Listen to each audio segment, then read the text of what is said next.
feel like from an outside point of view, somebody would hear, how much stress and anxiety you've gone through over the decision of being child free, and just say, well, just have a kid. And it's not just a simple, well, do it or don't.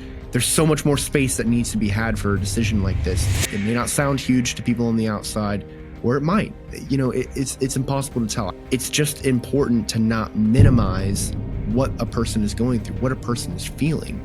For me, right, when I was drinking every single night and chugging a bottle of vodka, people would just say, well, just stop drinking. Yeah, right. It's that easy, right? You solved all my problems. Thank you so much. There was so much more deep down and things that I had to work through. And somebody's like, well, I can quit drinking whenever I want, or I can go have a kid right now if I want. Well, that's great. But that's not how it works for everybody. So give people the space that they need in order to work through what they're going through. And even if you don't understand it, show compassion and show some empathy for it, because it can be a huge, huge life decision for them. And for you, maybe it's just another Tuesday.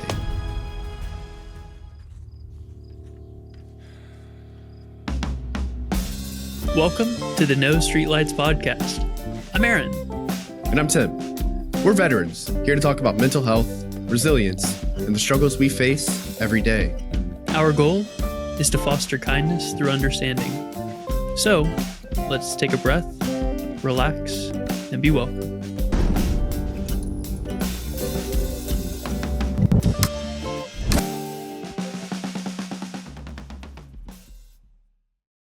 Timmy, when are you and Brittany gonna have children? Mom, I've told you so many times, having children You've been together for years, Timmy. They're so expensive. This economy is so tough. They're only strangling us with inflation. Why aren't you procreating? Why is this becoming a political narrative all of a sudden? Well, luckily, we have a guest who has an international view, so maybe they won't be as biased, although I make no promises. Yeah, big facts. Today's conversation is about a topic that we really don't get to talk about enough. It's not the decision to not have children as much as it is also including the anxiety, the doubt, and the emotional weight that comes with making that kind of like life-altering choice. And a lot of people feel like they don't have as much freedom or agency as they actually do because of the pressures around them from their society, their family, or media generally. So today, we brought on a very intelligent and powerful woman who has known me, since I was 10. Since you were in diapers? Oh, she knows Aaron with hair. Oh my God. Wow. It's true. So somebody post up the photo of Aaron with hair here. Oh God. So Alanna Markle, welcome to the show. Thank you for joining us. Thank you. Thank you for having me. Aaron with mustache, which is, obviously a very good trade-off. Yeah. Yeah. The hair just moved down a little bit, which is weird because Aaron, when I knew you and having hair, it was like brown, but your mustache is red. So I don't know what happened. I'm just Where a did calico. the hairs get crossed? I was born blonde. It went brown.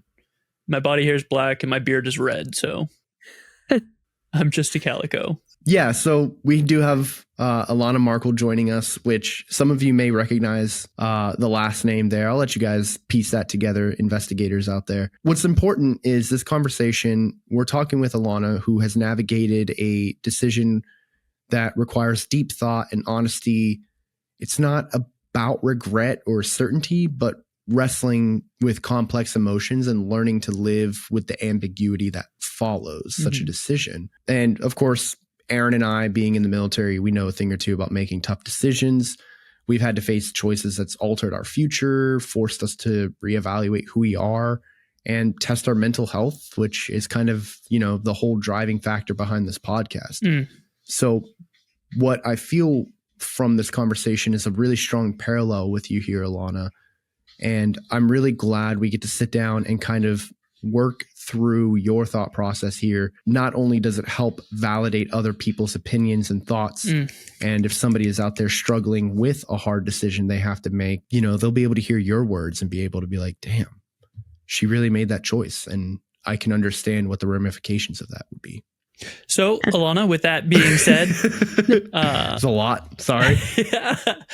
I want to give you this opportunity to introduce yourself, because I know who you are, but a lot of the people listening don't, and I don't want to impose on your privacy. So what do you feel like letting the world know about you?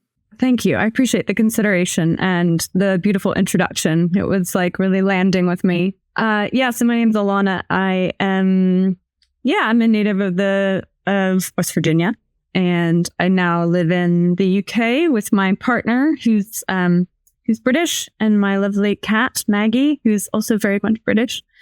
And I work in the nonprofit sector doing policy reforms in favor of corporate transparency with the aim of achieving better outcomes on things like fair taxation and anti-corruption. And I'm also someone who's 36 and has been child-free, effectively for the past 20 years, child-free by choice. Have in the last several years, as you guys mentioned, been spending a lot of time with that inquiry and with the experience of kind of living with the ambiguity of not knowing whether you want to have kids. And kind of found some techniques that were really helpful for me. So thought it might be helpful for the audience to share what some of those have been in case they're struggling with the same decision. Yeah, I have to imagine dealing with the questions that must constantly people berate you with or things of that nature. Like, what has it been like being child-free as an adult woman in modern society? I mean, I think I've lived life in the way that I've wanted to in many respects. Yeah, something happened after a few years ago when I got married and I bought a house and found a place to live after quite a long time of being nomadic. And at that point, had this overwhelming sense of urgency that like, okay, everything's in place. Now we need to make that decision. And I think that probably did come predominantly from this kind of socialized expectation that I had that, once all the pieces were there, then that kind of desire would just naturally emerge. And it didn't. So it kind of opened up a whole new door of trying to understand why and what was really going on for me. I think also, there are obviously like questions that you get and assumptions that are made. I should say that, I say child-free. What I mean is biologically. I do have a stepdaughter, and she's like one of the biggest blessings in my life and fills a lot of that gap for me. But, I think there is something there as well about really embracing my role as a step parent and how that gets received in conversation and the kind of assumptions around, the feelings of rejection or something I might have in that relationship, which are like absolutely not there. I think it doesn't really bother me, but I find it interesting to notice, the kind of assumptions and narratives that people bring. And I think sometimes they almost treat it with like a little bit of a, understandably, because obviously it's not always a choice to not have children. But I think people can tiptoe around it a little bit sometimes. I'm really glad you made the distinction too here, letting us know that you're biologically child-free, because I do think there are some people who might connect with your story a little bit more based off of that. And full disclosure too, like I don't have any biological children or children in general. I have 3 wonderful cats that I call my fur babies. And it's been a conversation between my wife and I for a while now, of having kids and, when would it feel like the right time and this, that, and the third. And it's so interesting because that wasn't even a conversation on our plate until it started getting brought to us, like at the time we were just enjoying the fact we're young, we're married, we're living in Italy. We're like, let's go travel, let's go see stuff, let's go do things. We have a whole life ahead of us. And then the question happened. hey, when are you guys going to start having kids? When are you going to give us grandbabies? And we were like, you keep asking, never. Like, I mean, I don't know. Like, I don't know why that was our first response, but it just felt so, like, it felt very intrusive. Like somebody was poking into our relationship and injecting what they were wanting out of us.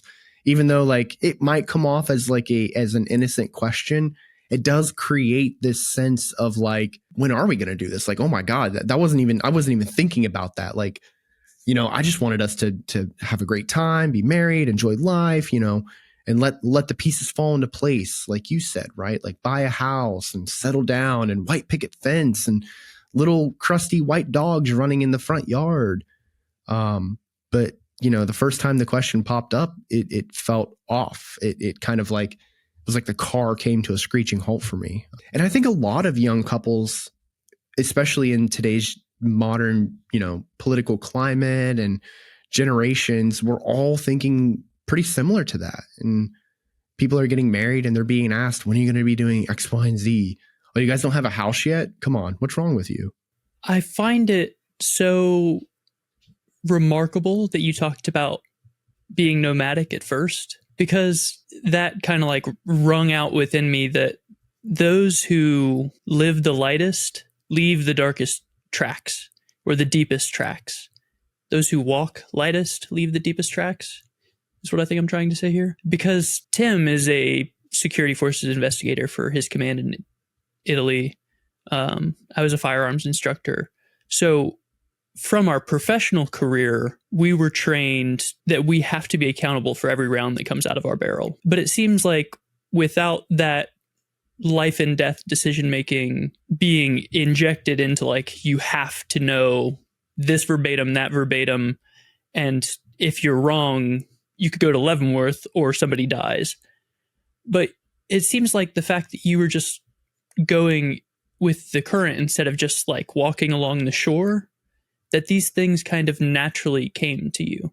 You were naturally thinking about the impacts and everything about your decisions. You've always been a very, very conscious person. I'm very grateful that you're the one we're having this conversation with today, because I know it's not going to be topical, or you're just doing it because that's what people have said, or that's the expectation. Before we get into this incredibly beautiful letter that really shook Tim and I to our core, is there any further groundwork that you want to lay, or anything you want to respond to? Yeah, I mean, I think what you said, Tim, I think something that's different about our experience that could have a gendered dimension to it is that I always expected those questions. I was kind of always waiting for when they would start to come from my family. And maybe that was partially because I was more socialized to have that kind of expectation. But I guess if your wife didn't either, that could be like a poor explanation. But I definitely understand that sense of like, oh, really? I should be thinking about that. Feeling surprising. Yeah, I think probably it's also a little different because I got married a little bit older. But I guess one of the bottom line messages before going into the letter would be, something I've learned through this process and through the different kind of modalities of engaging with it, that we can talk about, are that like very few people are 100%. So for me right now, like a 60% no is a no, and the other 40% that's a yes still remains alive in me, and needs space to exist, and it needs space to mourn very often. So I think kind of, the main thing that I've taken from this is this kind of what it takes to live with that kind of ambiguity rather than resolve it. And then the way, the kind of simplest way in a sense to resolve it is by having a child, means really connecting to and honoring the different parts of myself on an ongoing basis, and being in dialogue with those, and being in dialogue with my partner and with other people who are experiencing or going through this kind of decision or its repercussions. And that's it's about fundamentally reaching a point of acceptance of all those different kind of reactions. Because, maybe sometimes when people say that to you, there's like a feeling of excitement that emerges. Maybe sometime when they do that, that could happen. And it's, it takes a lot of vulnerability and openness to allow those emotions to move through, because it's such a heavy, it doesn't have to be heavy, but it's such a significant and large and important decision that's actually tied up in a lot of complex emotional and, even traumatic experiences sometimes that, I think when people ask those questions, they're doing it with kindness, probably in most cases, but also, perhaps without a sensitivity to the level of emotion that can be attached to it, particularly for people who I think are sort of in a phase of trying to come to terms with their reproductive identity in one way or another. It's literally a life and death question. And so many people just think of it flippantly. I really want to thank you, Alana, because I feel like I get humbled, enlightened. I learned something new every time I sit here, and your added perspective to my thought process earlier, it felt like a light bulb turning on. Looking at it and thinking like, as a woman growing up, you're constantly expecting that question versus, me growing up and thinking, I got making my way downtown, it playing in my head until I'm like 31. Walking fast, faces best, and I'm humble. See, I wasn't lying here. But it's very enlightening and very humbling because, no matter how much I always try to make sure I'm looking at everything from other people's perspectives, I don't exist in that perspective. I can only work my best with an educated guess and thought process in order to effectively reach what I think is a pretty accurate way of seeing it from that point of view. But thank you so much for kind of bringing that to my attention, because I don't know, it felt good. So, but I don't want to, sit here without getting to, the letter. I think it's important that we get into that. There's a lot of emotion here, and I think it would be amazing for us to have the opportunity to talk about it. Hold your horses. This letter is so fundamentally groundbreaking. People in our audience are going to cry. So first, I want to discuss the genesis of this letter. I understand this thing called the chair exercise, and I think this was probably something you did before you wrote the letter. Would it be all right if we started there with what is the chair exercise, and then we'll maybe dive into how did this letter come about and what is it? Well, this actually, the framing of your question brings us back to, I guess, one of the points you were making, Aaron, about this being an intuitive process, because actually the letter writing did come first. And that was a kind of intuitive response to I'm noticing that I'm not able to engage with this question on an emotional level. I just wasn't able to. I was being very analytical. I mean, I'm kind of quite analytical as a person. I'm analytical in my job. And I've done a lot of therapy. And that's how I've learned to kind of allow myself to feel things, frankly. But my initial mode to this was okay, pros and cons. As you were saying, Tim, having kids is really effing expensive. For one, cons column, yeah. And it's obviously the pros are much harder to list because they're intangible. So it was about kind of trying to peel back that emotional layer. So to give context for listeners, the letter is a practice that I started doing, which was to start writing letters to my unborn child, my imagined unborn child, as a way of really feeling into what that relationship could be like. And the chair exercise is one that I found through a really great book that I found really helpful. It's called The Baby Decision. It's by a woman called Muriel Bombardieri. I think it's written in the 90s. And she offers a lot of different kind of exercises that allow you to get in touch with different kind of ways of exploring the decision. And the chair exercise, she kind of uses throughout, and it's very simple. You just have two chairs, empty chairs, by yourself at home or in a room facing each other, and you label one sort of child-free. You label the other one parent, and you go physically sit in one. If you're sitting in the parent one, then you allow that part of yourself that wants to be a parent to speak without judgment, without anyone listening. And you really allow that part to express itself and all the things that it would be excited about and all the things that it would be afraid of happening. And you just do that until you feel that it's been heard, until it feels that it's been heard.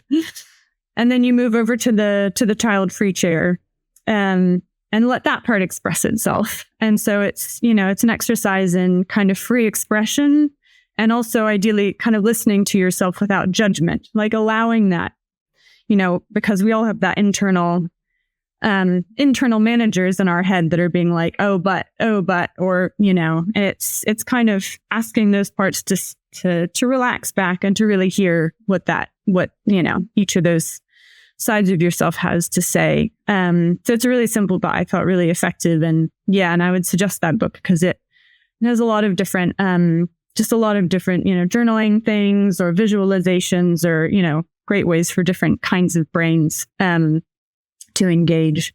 I had a totally different chair exercise in mind, so we might have to circle back to give people another chair exercise. Since the letter came first, you've won me over to Tim's side. I think it's a wonderful place to start. So if you're ready, if you have that space, I'd be stoked to get into it.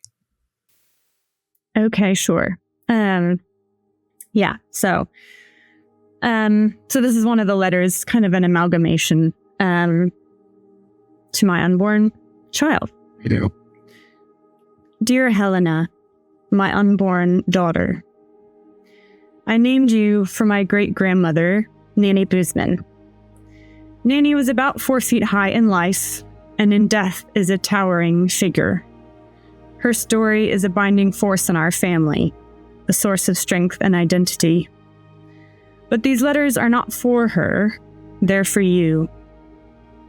You, the pang in the top left of my pelvis, who journeys down dark passages month by month, year by year, and returns to dust. There's little more now that I can promise you. How might your eyes fill with betrayal if they took in this depleted earth?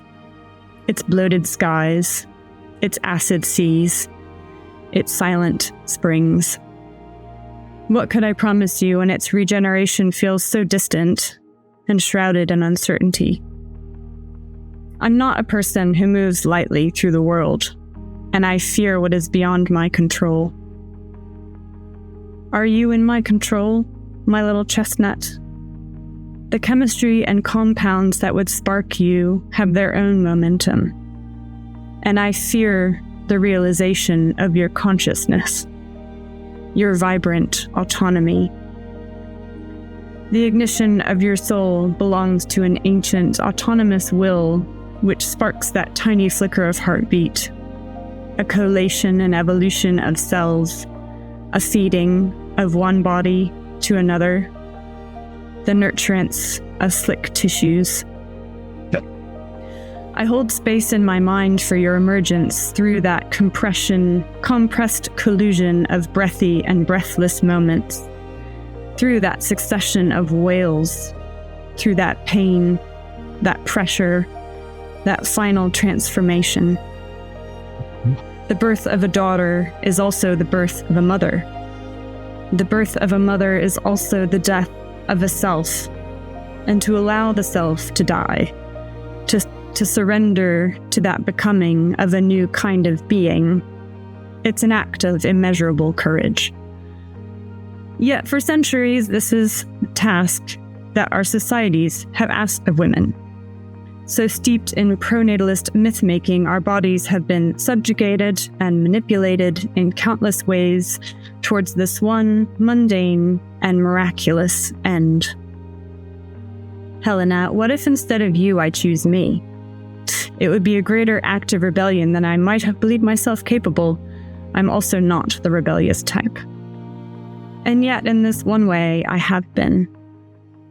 What if I accept this hard-won gift of choice that has been passed down to me, to burst through the suffocating meniscus of motherhood that sits on the surface of women's lives, to relieve that tension, let it spill over and make a mess? What if I choose peace, cleanliness, silence, spontaneity, community, loneliness, nature, adventure, boredom, work, books, others' children, music, travel, the whole world that exists outside of you, and me within it? It's a world that, until I cross into it, I cannot truly see. What I do see is that your light crests in me like an orbital sunrise. And sometimes my body craves you like it craves water. It needs your warmth, your gravitational orientation. You who would eclipse me, and who, through the long entanglement of our lives, would nurture and scour every centimeter of my surface. Helena, I know that my fantasy of you is only a flickering shadow of the person you would be. Yet if I do not become the vessel by which you cross the threshold to embodiment, know that I would mourn you. I already do.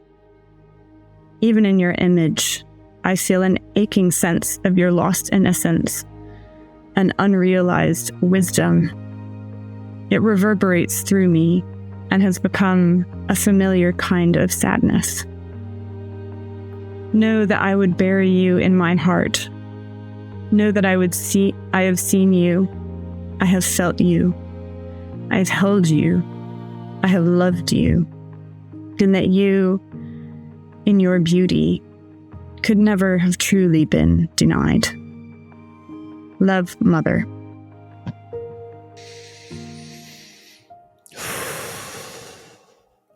We're going to have to get a title for that and publish it separately because, wow. So when I first read through this, right, I was still gathering my thoughts of what the episode was going to be about. This was, like almost 2 months ago now, I think, right? Thereabouts. And I was under the impression after reading it that I thought we were talking about the decision to not have children. But when I read that, I was like, wait, are we talking about the loss of a child? Like, there felt like so much mourning and like this sense of celebration of a life. It was hard for me to kind of, I had to go back through and reread it a few more times. And it was just as impactful every single time. Just listening to you mention it, read through it now, felt exactly like how I did the first time I read it. So beautifully written, of course, but the emotions that you put in there and the way you were able to express such a, Aaron, I'm not the wordsmith here. I think the word I'm looking for might be like Tupac Shakur. Tupac Shakur. Yep. Okay. The words you put in there were so Tupac Shakur. No, it was beautiful. It really was. It really was. And I felt like a roller coaster of emotion there. And, you know, in a way, my heart is sitting there mourning with you and also celebrating the beauty of the life you are choosing. So, yeah, words are hard. So Tupac Shakur. Sorry. That's like the best possible compliment, isn't it? So Yeah, I think so. Yeah, California loved you guys. There we go. Yeah. So, I mean, I really appreciate that. I really appreciate the response. Yeah, and I read this at kind of a private arts event, not expecting, as a kind of creative practice that I was bringing that was not formal. And people really connected to it. And I think for the reasons you described, that it, you know, kind of going in this deeply to a space of emotional vulnerability around the ambiguity of being on that threshold of motherhood, whether it's actually losing, you know, literally perhaps losing a pregnancy or just letting go of that beautiful vision of motherhood that you've created for whatever reason, or finding the kind of joy and the liberation of realizing that this choice doesn't define who I am. I think that's kind of fundamentally been what this is about for me, that maybe there is that ambiguity that still lives in my kind of 60-40. And maybe there is still a window in which the choice could change. But either way, it doesn't define who I am. There's this line that The Hours, one of my favorite movies, The Hours. I don't know if you guys have seen it. Add it to the list. Add it to the list. Well, it's about Virginia Woolf and got Julianne Moore and Meryl Streep. And it's set in there's a scene that's kind of set in the 1950s. But it always really struck me. There's this one woman who can't have children and talking to another woman who does, but doesn't really want to. And she's like, I don't think you can call yourself a woman until you call yourself a mother. And I think that isn't as explicit or assumed in the culture that we live in, but I think echoes of it are there. And so I think part of this for me was about kind of maturing into the person that I want to be, but separating it from that question of this becoming my core identity, if that makes sense. Yeah. 100%. 100% makes sense. Yeah. And I think it's a really helpful thing to do because I think one of the, suggestions or helpful things that I've done is done training in a modality called internal family systems, which is all about understanding yourself as a collection of different parts that were kind of created over the course of your life, often in childhood, that have different needs. And those are expressing themselves through things like the inner critic that's kind of managing. And, they're often kind of there to keep you safe and to protect the most vulnerable parts. And so I think doing and training in that has really helped because, it helps you connect to that inner essence that's like the loving, compassionate, calm, fundamental sort of spiritual energy, while really holding and loving the other parts that have often really intense and sometimes competing, needs that get expressed then through our behavior when they get triggered. I've had it explained in a useful way as passengers on a bus. Different passengers drive your bus. Sometimes it's a passenger who's really pissed off about something. Who's like, I need to be heard. And sometimes it's a passenger, who's bringing a lot of sadness. And sometimes it's a passenger who's like, whoa, we need to be really careful here. Let's exercise our prudence. Yeah. But I guess all that to say that it's helped me kind of connect to what needs would motherhood meet for me? And are there other strategies to meet those needs? Having a stepdaughter obviously does a lot to meet certain needs that I have, like fun and silliness and, and legacy and and teaching. Whereas other bits, arguably things like legacy or contribution, can be met in other ways. I work in the social sector. I get a lot of meaning out of my job. I feel like I'm contributing to something. I feel like I'm being a good ancestor. That's one of my kind of core values. And I don't think I literally have to birth children to be a good ancestor. I think I can help kind of invest in society and sort of bring my kind of generative, loving energy to the things that I do, to my community, to the relationships that I have. So, yeah, I think that's part of the benefit. It's regardless of the outcome, if you can spend a lot of time in that process and really connect to where is this desire coming from, kind of parse it out. What are these desires? What are these resistances?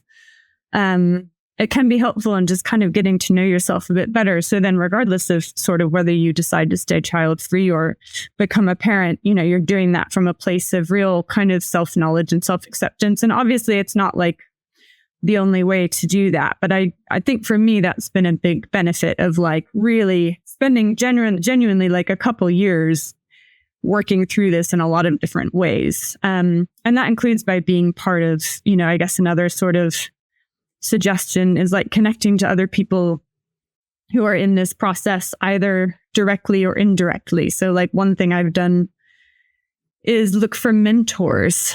And that doesn't mean I've like gone up to them and been like, "You're child free, will you mentor me?" It's just an observation practice.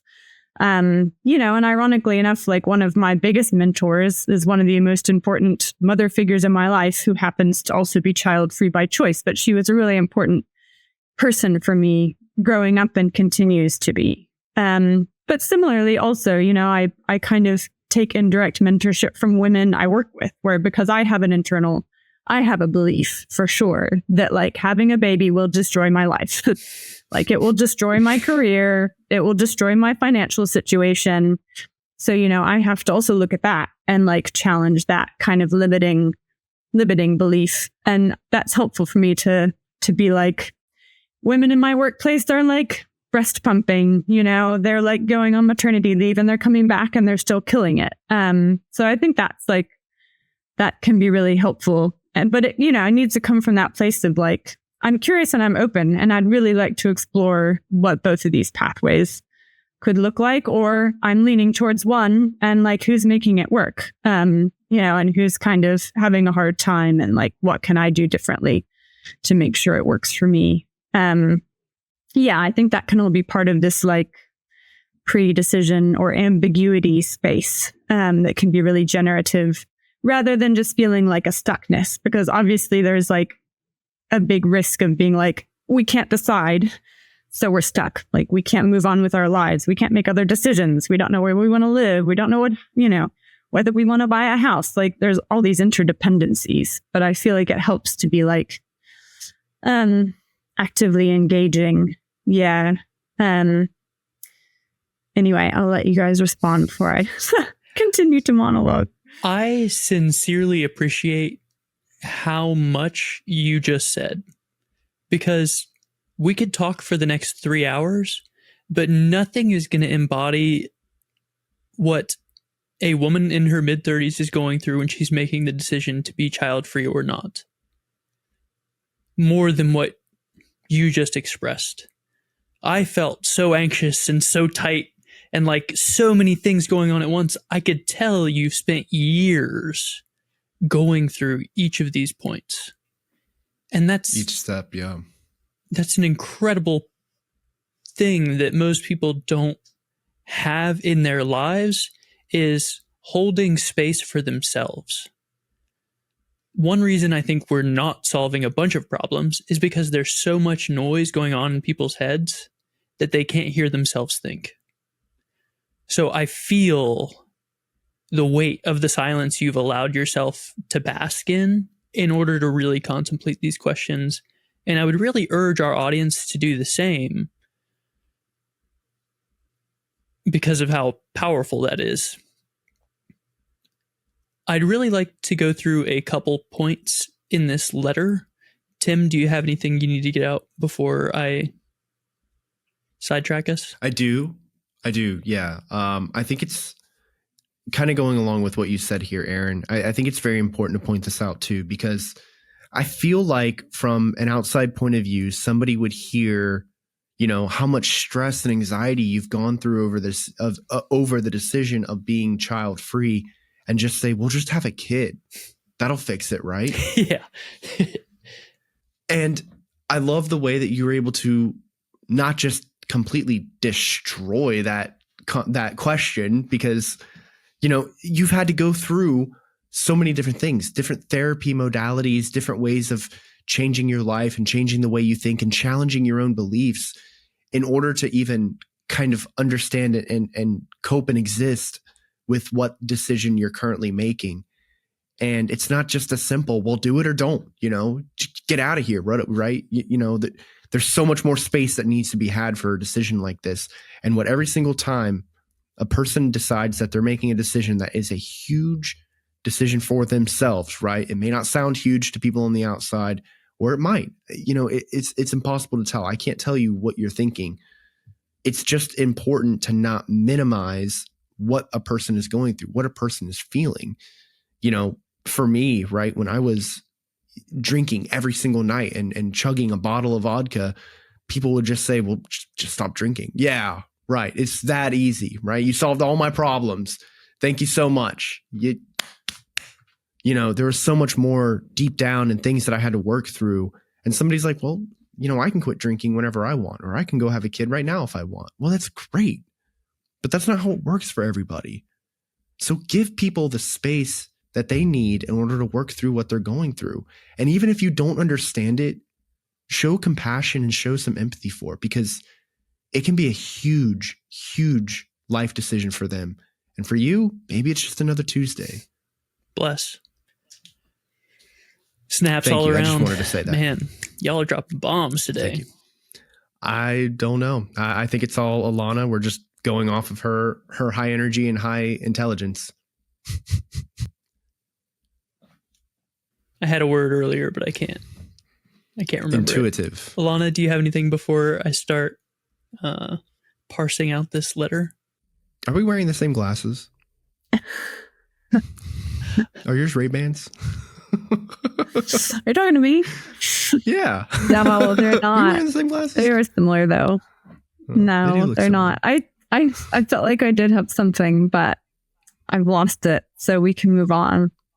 That was my fault. I steered the bus off the path. No, not at all. I wanted to respond to something you were saying. I was really appreciating it. The kind of simplicity versus complexity. You know, I'm not a cultural anthropologist, but having lived in several different countries, I do think there's something culturally, it's a bit like, you know, the quiet about introversion. And it talks a lot about the kind of cultural bias towards extroversion in American culture. And I think connected to that is like a bias towards action and being decisive and knowing what you want and going for it. And I do think that that's a little bit of an American kind of cultural value. And I also wanted to name, I wanted to name privilege here as well, because I'm someone who is like securely, I'm in a kind of heteronormative, kind of stable relationship. I'm in a stable employment situation. You know, I have a lot of privilege that creates the kind of spaciousness in my life, frankly, that allows me to kind of sit with these kinds of things. So I suppose I don't think that means it's inaccessible to people who are maybe, you know, working multiple jobs or, you know, have a kind of stressful home situation. I really hope everyone can make that kind of space for themselves. But I also just want to acknowledge that, like, I am, I've benefited from, kind of having this sort of resources and even exposure to a supportive community of people in which having this kind of conversation wouldn't be unusual. Like, it's, but I've kind of chosen that and found that as, you know, partially as an outcome of some of the privileges that I have.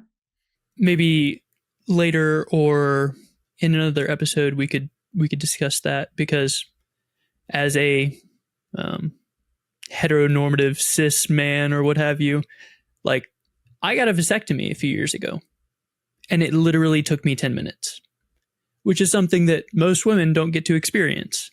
That might be a conversation for another day. This letter, I really love that really in the opening, you speak to the pang in the top left of your pelvis. Because I've said before, and I'll say it again, we are a soul with a body, not a body with a soul. But our body is here to teach us, and for that we have to be receptive to it. So I'm glad that you went into a space in your body to learn from. Anyone who's having this question, or is at a point in their life when they're considering this, feel it in your body. What does it feel like to be growing a child? What does it feel like to have a child? What does it feel like to rear a child? Are you going to breastfeed? Are you going to use formula? Are you going to use disposable diapers or reusable diapers? Like, you need to be thinking about some of the nuance. And that's one of the big things that we've been trying to show people here is the gradient of existence. It's not black, it's not white, it's usually somewhere in between. You talk about basically the world is burning, and all of us came from Chemical Valley. We've consumed enough C8 that is probably multiplied into C18. But does 8 go into 18? Maybe. That could be a mutation. That's one reason a lot of people aren't having children, is because they're so terrified of what's happening to the world, and they feel like it's not a safe place to bring another soul. I'm going to kind of break away from the letter because something else rang out when you were speaking. Whenever you said the word momentum, that hit me. I love the Dune series. Yeah. I literally buy 4 copies at a time from Thrift Book so I can give them out to people who have not heard of Dune. But as the series progresses, like each generation is more impactful and leaves a deeper impression on like the universe or whatever. And I had kind of a Ryan Higginson moment where I was like, oh snap, our soul develops momentum, and you can kind of feel where you're at on that continuum. Let me go back to the notes here. Yeah, each generation we're trying to learn something, and it truly feels like if you are living in line with your path, that each subsequent generation is going to have compounded impact, which I believe is something you talked about briefly, either in the conversation or the letter, of compounding things. So if your impact is X, the next is going to be X squared. And I think it's very important that you said it would scour every inch of your existence, that you would, the birth of a child is the birth of a mother and the death of a self. Because pretty much everyone we've spoken with said, you know, when my kid was born, I was no longer Tanya, now I was Curtis's mom. And that's something we all have seen in our lives. For me, it's at Shaolin. You know, whenever someone's doing something, like look over, hey, Nolan's dad, you know. So there is a bit of a loss of identity, but also a finding of some purpose in rearing that child and bringing their purpose to fruition, or kind of imparting your momentum of, hey, I know Alanna Markle is here to change the world. So I know Helena would scour every inch. And I mean, we talked with Scarlett Shepherd about her mother, and everything her mother wanted, she kind of achieved in a way. You know, she became an actress. She's killing it out there in LA and in Hollywood. So I don't know. I that word momentum, I think, is one that people need to consider when they're making this decision. Like, what are you adding to the collective consciousness? What direction are you headed? And should that become accelerated? Yeah, whenever you say the word momentum, I hear the word legacy. And I'm sure, you know, this is the classic be your own light, shine your light situation. Be your own light, or be whatever. Whatever that classic argument was that nobody remembers but us. No, it's just, it really does have this sense of like weight to it, right? And I think I will tell you the line that stood out to me so much that it almost brought me to tears. But it's I know that my fantasy of you is only a flickering shadow of the person you would be. And if I do not become the vessel by which you cross the threshold to embodiment, know that I would mourn you. I am still trying to figure out why that had such a powerful impact on me. I think a lot of that has to do with the fact that, you know, in a sense, I have grieved a lot through my life, the people I have lost. And in a way, like, it harkened back to my thoughts of these people. And it's, you know, my memories of them is only a flickering shadow of them. And to reconcile how I feel about that and then transpose that onto the emotions you must feel, it felt like, you know, like the old ways that they used to do the printing press, where they would create one master copy and just stamp it on something. And like, I felt like that. Like, it was such a powerful transference, and watching it change from my grief of loss to a grief of something that would not be. It took a lot out of me. which is again why I say you wrote that so beautifully. And it does harken back to my concept of legacy, because looking at, the life that could be or would be, and somebody deciding to be childless, man, I want to stress this again, but you can't minimalize how somebody feels when they're making a decision like this, because there is a lot that has to go into it. And I'm speaking to the audience right now. I want them all to know I'm talking to you guys listening to this episode. Okay. Don't just think you can get on Twitter and be like, women, they should just be having children. Fucking Andrew Tate. It's been like 90 episodes since we called him out last. Fight me. But just saying, can't stand that guy. And anybody else who just says women should have children, that's their job in life. Like, no, I don't think so. Women can do whatever it is that they want. And I hate when people put the societal expectations on anybody. But yeah, I will continue ranting if somebody doesn't interrupt me. It's a classic no streetlights move. It's what I do. I will rant forever. I love ranting. But again, I just thank you so much for sharing that with us, Alana, because it brings so much to the forefront of my thoughts, and it harkens to more than just the idea of being childless. And it's beautiful. So incredible work. And fight me, Andrew Tate. Thank you. Thank you. Yeah. Well, and I suppose part of the reason I agreed to come on the podcast and thought it would be timely to talk about this is because of the political moment that we're in. I mean, reproduction has always been political. It continues to be political. I mean, another book I would suggest for anyone who's interested in like the kind of healthcare aspects of this is Unwell Women, which is all about the history of kind of women's illness and diagnosis and medical treatment in the West. And yeah, I think that book, I mean, it really, I think I really hadn't appreciated the extent to which women's bodies had been absolutely objectified for the purposes of procreation. I mean, I knew it, but just to see it play out and play out and play out and play out, from ancient Greece to Victorian times to like 1950s America, it's really an intense read. The axolotl tanks in the Dune series. Yes, in the axolotls, absolutely. Yeah. And it's, that kind of, these comments that are being made and the kind, the childless cat ladies, as my cat meows at me for dinner. Yeah, I mean, and that being a dog whistle for this much bigger cultural phenomenon, much more than I had realized, I think, when I first heard it. Yeah, it's really concerning because obviously women have so much to bring other than motherhood. I mean, it feels like absurd to even have to say that out loud.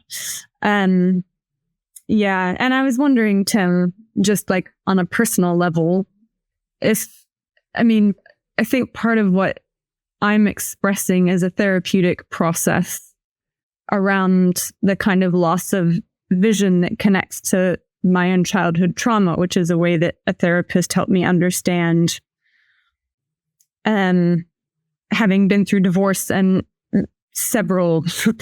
many different kind of changes of household configuration in terms of who is in it and like physical home, that what you lose as a child is a vision of what your family is and what your life is. And yeah, I think I had never really understood that, but it is traumatic to kind of lose that kind of, that sense of stability and that understanding of your life. And I think that's part of what was coming through. I don't know if this is at all relating to your background. It comes through with that like mourning, the loss of vision of what my family is and how I fit within that and whether I'm safe and, who's here to love me, and who's here for me to love. I think this is why it becomes, for many people, I'm part of, I guess, another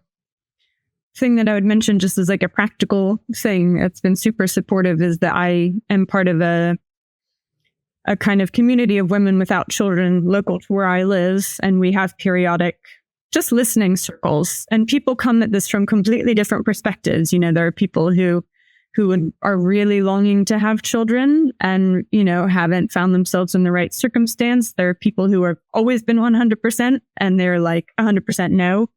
And they're trying to kind of navigate, you know, their relationships with their friends who are parents and the kind of, how they kind of add value to society. You know, and people who are kind of looking back with some regret. And anyway, all that to say, I suppose it might not be available in the local area. Hopefully it would be, but I'm sure that there are also like online resources and ways to connect to other people who are interested in talking about this. And it's really helped me appreciate the kind of complexity, you know, that goes into this and the mourning, because it's just, I think that part is so important, because either way, you're going to have that experience of that loss of vision of what your life is.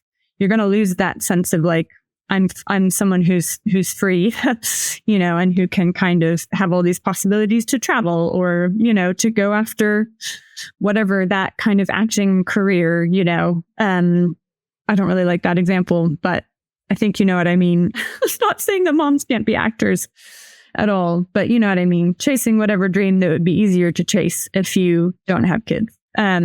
You kind of hit the nail on the head there too, by the way. I feel like a lot of what you were speaking to in that moment, my brain did kind of transpose my own sense of mourning in there, you know.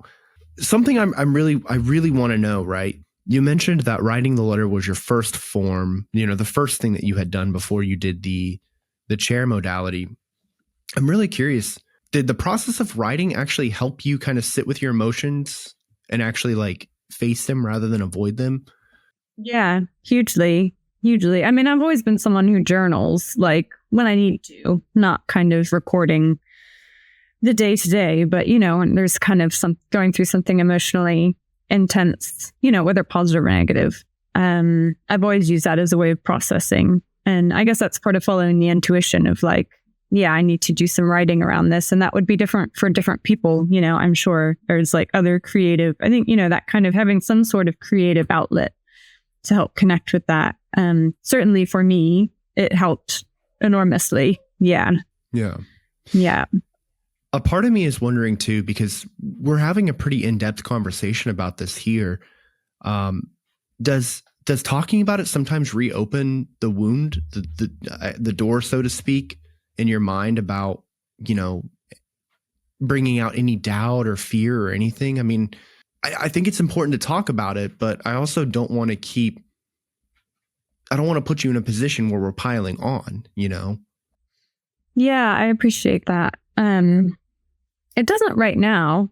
No, it doesn't. No, I mean, I think there are probably moments when there would be more tenderness around this. And when, you know, those kind of parts that are experiencing a sense of mourning might be a bit closer to the surface. But I think right now I'm kind of in a space of, just feeling really joyful about the self-acceptance, actually, and that piece of it. And that, I suppose, and the gratitude that having done this work allows me to speak about it in a way where, you know, I can hold my own experience with tenderness and can also kind of, be engaging with you fully and without a sense of, really a lot of kind of self-consciousness or concern or, self-protectiveness. So I think I'm really appreciating that outcome of being able to feel kind of open and hopefully available to hold that kind of space for others. I mean, that's been a big shift, I think, that I've noticed in being part of this group of women who don't have children. I'm really sorry about the cat. It's okay. Like when I first started going, I really needed it. And now I find myself, I don't urgently need it, but I really want to be there for people who do. And I think that's part of this point around what does it mean to like mother, you know, part of it is like being that kind of compassionate, loving presence for someone and all the different ways that we can do that. But I appreciate you asking. Of course. And, one thing that I think is really important is this concept of like shining your own light and shining it forward. Not only are you embodying yourself, but you're doing so in such a powerful way. Like, I feel like I'm just throwing compliment after compliment over here, but I really am just in awe of like how fantastically you hold yourself here. You stand, and I know you talk about it being 40-60, and I think it's really important that you point that out too, because outwardly you come off as if you're like 100%, like so confident. And it's in a sense, it's very beautiful knowing that there are like in a way cracks in that armor, but it's still armor. You're still standing tall. You're still there. In fact, today I just posted this video. I shared it with Aaron earlier, where we took this quote from one of our earlier episodes, episode 10, where Aaron kind of outlines his battle with depression. And one really powerful thing he said that stood out to me was like, I can take an L and get back up, because it was something like, I've been knocked down many times before, but you can't beat me. And I don't know, that stood with me so powerfully. And I'm getting like, that's what I feel like this conversation really is like, I feel like no matter what's going on behind the scenes or what you've had to work through in order to get to this point, like you're standing so confidently and you're just shouting to the world, you can't beat me, no matter what, societal norms you're throwing at me, no matter what stigmas surround the decisions I've decided to make. You're just over here throwing them down. Tupac Shakur in the house. Seriously. Tupac Shakur. That's it. Rant over. That's really kind. Thank you, Tim. That's really kind. Of course. I mean, it hasn't always been there, but it has. I do think it's required. Hearing those voices within myself first and understanding where they're coming from. That kind of, because we definitely went through, even with my partner, that kind of, if I don't have children, then what is the point of me? Like, what is the point of me? That kind of urge is so strong. And I think, like, again, not suppressing it. It's like, okay, interesting. What is that voice? What is that voice? What is that voice's motive? It's really important to kind of then push through to the other side of being a bit more out. I mean, there has in a sense felt, I think it did when I first started talking about it, feel a little bit like a kind of coming out. I mean, I can't really, don't know exactly what that experience is like for people who are kind of coming out in a more, say LGBTQ plus community sense. But it did feel like a vulnerable thing to share, to be saying like, actually, I'm a person who might make a different decision, or certainly I've made it in a different way than I think I would have expected, and maybe that other people would have expected. So I am incredibly grateful that you brought up community again, because I didn't get to add this to the conversation the first time, but that's literally step 5 from No Streetlights Core episode 1, finding community. I also love that you mentioned whenever you first joined that community, you needed to have your cup poured into, but now you're pouring from your cup. So something I've been discussing with people in my life who are getting older is, if you've been giving your whole life and you're uncomfortable with the idea of needing help as you get older, you're a bit of a silly head, because you found so much joy in giving and helping and loving that now it's your turn to allow others to fill that role. Other people are going to be filled with joy because they're giving, because they're helping. People naturally, I think, want to do that. You want to mow your neighbor's lawn whenever they can't get out of bed. So I'm glad that you've seen both sides and that you were able to express it, again, so eloquently. To compliment Alana Day. Mark your calendars.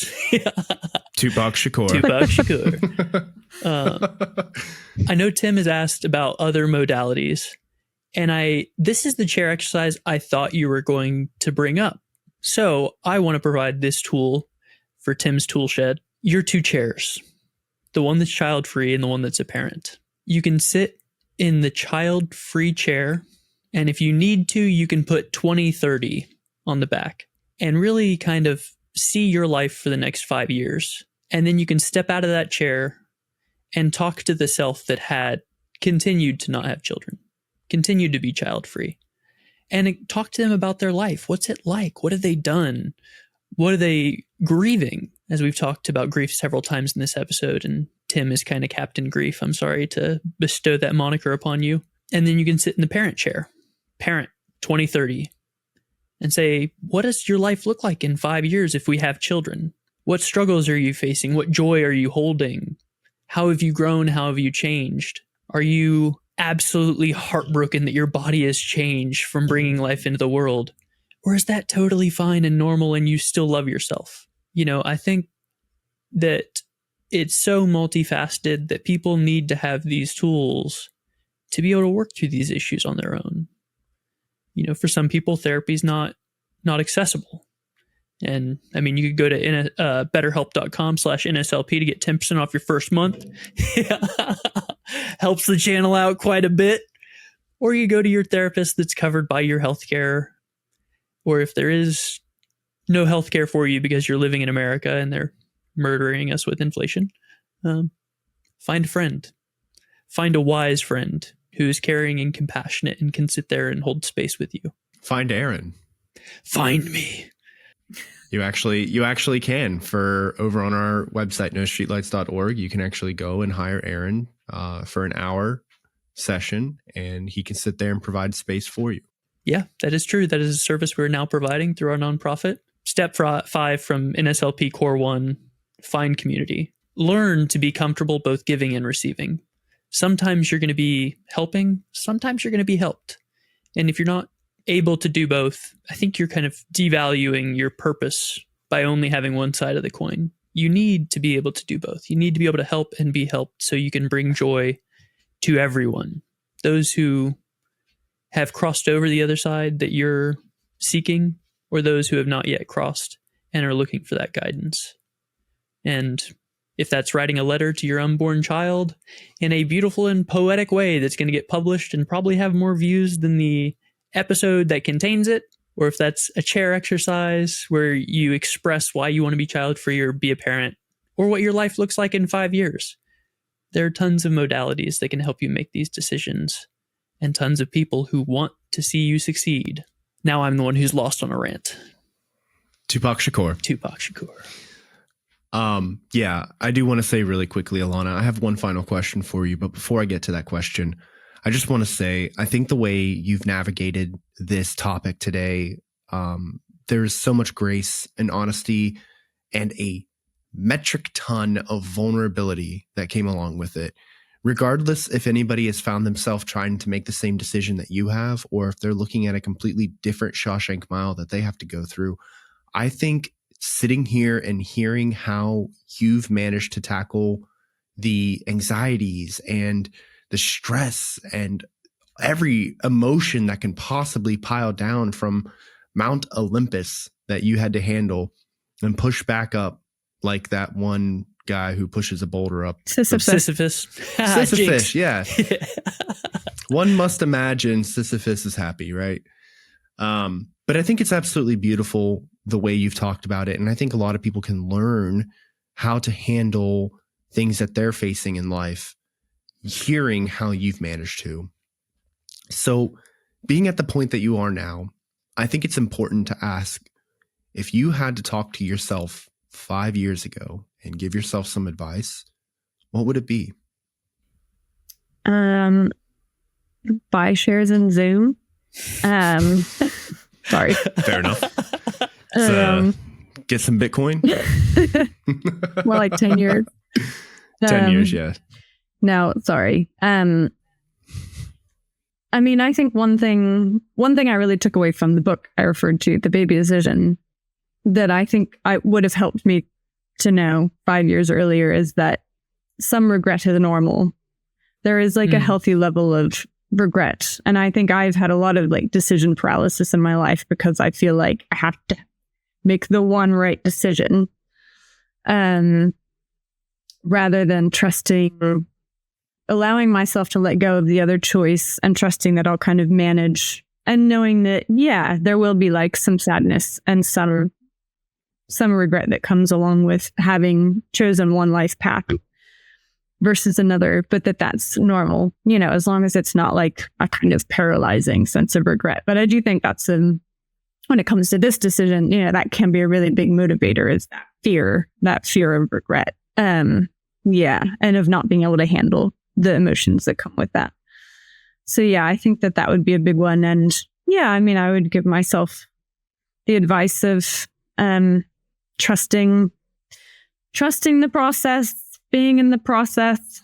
Which I suppose has sort of emerged in the end. But I think when I first started undertaking this, I didn't have that sort of perspective. It was a lot more like absolute. And then I got very humbled by the process after a lot of initial resistance. So I was humbled today during this conversation.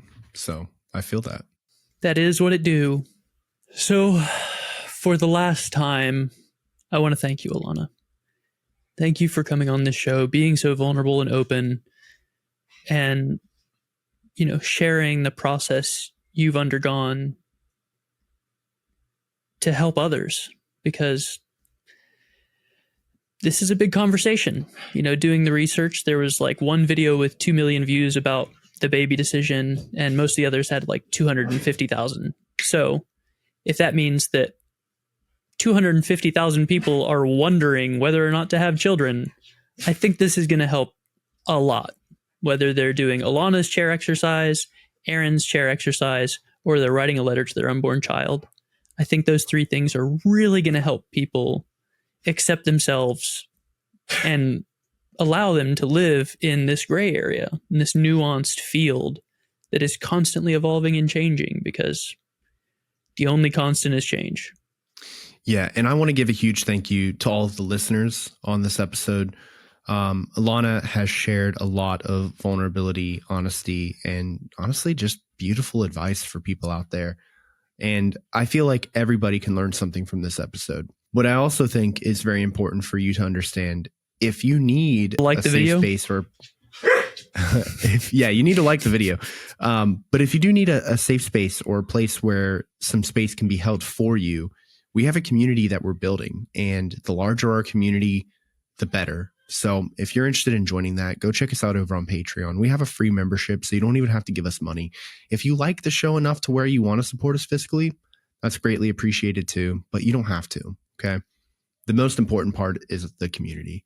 Beyond that, since I've mentioned it, I think it's very important that we do give a shout out to our top patrons. Aaron? I'm not one of them.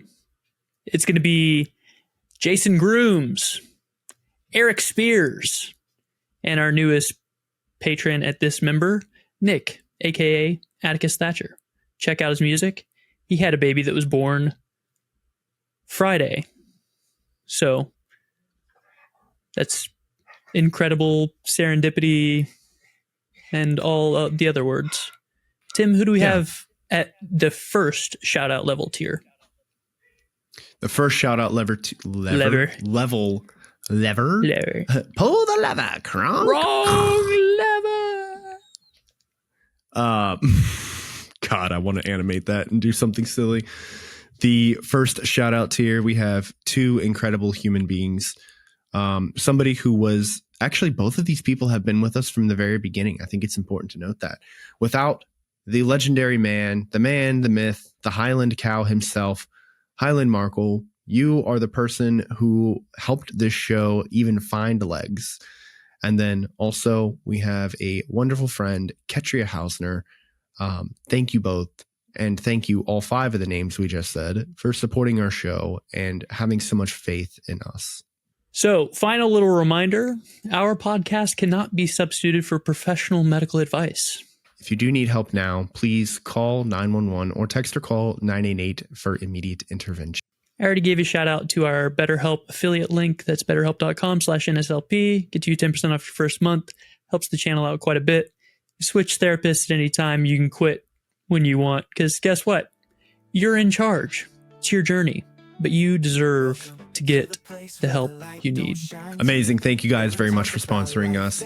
I love to let everybody know that we end this show in a very similar fashion every time because it comes from the heart and it's very important for you to hear it. So, be good to yourselves and each other. We love you. Peace.